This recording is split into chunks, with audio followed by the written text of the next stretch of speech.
आणि 10 दिवसाला पैसे।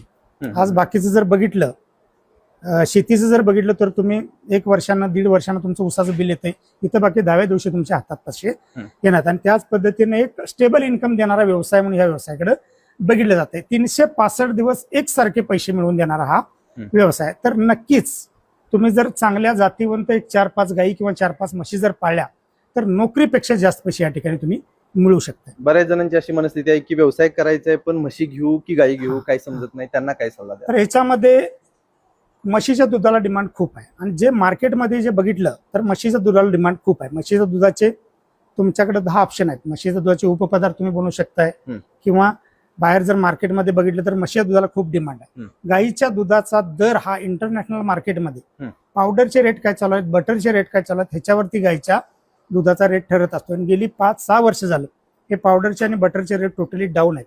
त्यामुळे गाईच्या दुधा